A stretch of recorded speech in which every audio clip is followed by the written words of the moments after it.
মোহাম্মদ ফাহাদ আপনি লিখেছেন, সম্প্রতি ঢাকায় একটি গোলটেবিল অনুষ্ঠিত হয়েছে, শিরোনাম আসল মাসিক নিয়ে কথা বলি। একান্ত ব্যক্তিগত বিষয় নিয়ে ধরনের অনুষ্ঠানের আয়োজন সম্পর্কে আপনার মন্তব্য কি? এটা আমার মনে হয় অতি সম্প্রতি নয়, তবে সম্প্রতি এটা নিয়ে আলোচনা উঠেছে।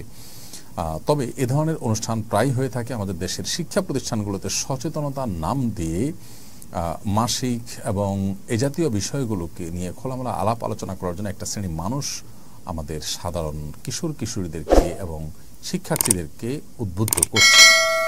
প্রশ্ন হলো যে মাসিকের মতো বিষয়কে খোলামেলা কেন আলাপ করতে হবে? তারা বলছেন ট্যাবু ভাঙবেন। এই ট্যাবু ভাঙতে হবে কেন? অর্থাৎ তথাকথিত ট্যাবু ভাঙার নামে আপনি মাসিকের মতো একান্ত ব্যক্তিগত এবং সিক্রেট পার্সোনাল বিষয়গুলোকে খোলামেলা আলোচনা কেন করছেন?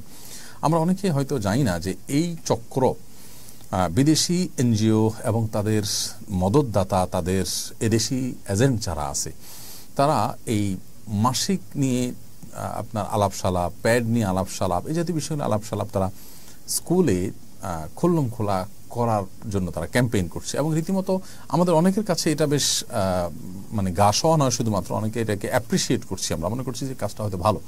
আমার প্রশ্ন হলো যে মানব ইতিহাসের শুরু থেকে আজও পর্যন্ত মেয়েদের যে মাসিক হয়ে থাকে, এই মাসিক নিয়ে খুল্লম খোলা আলাপ আলোচনা না হওয়ার কারণে কি ক্রাইসিস তৈরি হয়েছে, সমস্যাটা কি তৈরি হয়েছে? যদি বলেন যে কোথাও কোনো মেয়ে এ সম্পর্কে খুব বেশি খোলামেলা না হওয়ার কারণে বা না বলতে না পারার কারণে তার কোনো সমস্যা হয়েছে, তো সেটার রেশিও কতটুকু?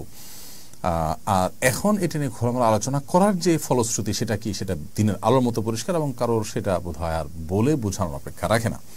দেখুন, মানুষের স্বভাবজাত লজ্জা, লাজুকতা, এটা মানুষের অনেক বড় একটা সম্পদ। এটা যখন হারিয়ে ফেলে কোনো সমাজের মানুষ, তখন সে সমাজ থেকে মানুষ ভালো কিছু আশা করে না, সেখান থেকে কল্যাণের কোনো কিছু মানুষ পায় না। মাসিকের মতো পার্সোনাল বিষয় নিয়ে তো আলাপ আলোচনা করতে, মানুষ তো মলমূত্র ত্যাগ করে, সেটাও তো পার্সোনাল বিষয়। তো সেটা নিয়ে একেবারে খুল্লম খোলা গোলটেবিল বৈঠক করে আলোচনা করেন তো দেখি? নিশ্চয়ই সেটা আপনি আলোচনা ওইভাবে করবেন না। আজকাল এই ক্যাম্পেইন যারা করছে তারা এও বলছে যে বাবা ভাইকে মাসিকের প্যাড আনতে দেন এবং এটা গোপন করতে হবে কেন? আমার প্রশ্ন হলো যে গোপন করার মধ্যে সমস্যাটা কোন জায়গায়?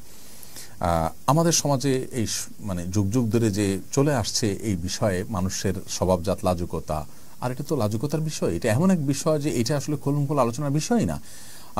পশ্চিমা যে সংস্কৃতি, তা সেখানে আপনার মানুষের যৌন কর্মকেও তারা আজকাল ব্যক্তিগত কর্ম বা গোপন কর্ম তারা মানতে রাজি না। তো মলমূত্র ত্যাগ করার জন্য আর তাহলে এটা কি এখানেও আর ওয়াল দেওয়ার দরকার কি? গ্লাস লাগাই দেন, এটাকেও আর ব্যক্তিগত কাজ বলার দরকার কি? খুবই দুর্ভাগ্যজনক। এরা আমাদের সমাজের তরুণদের মধ্যে, বিশেষ কিশোরদের মধ্যে নির্লজ্জতাকে ছড়িয়ে দিতে চায়। এদের বিরুদ্ধে আমাদের সোচ্চার হতে হবে। এরা আমাদের সমাজে নানা মুখরোচক স্লোগান দিয়ে এ ধরনের ক্যাম্পেইন করছে এবং এই সমস্ত ক্যাম্পেইনের কুফল আমরা দেখতে পাচ্ছি। আজ আমাদের কিশোরদের যে ভয়াবহ দুরবস্থা, এর অন্যতম কারণ হলো তাদের এই স্বভাবজাত যে লাজুকতা, সেটাকে তারা তুলে দেওয়ার অপচেষ্টায় লিপ্ত আছে।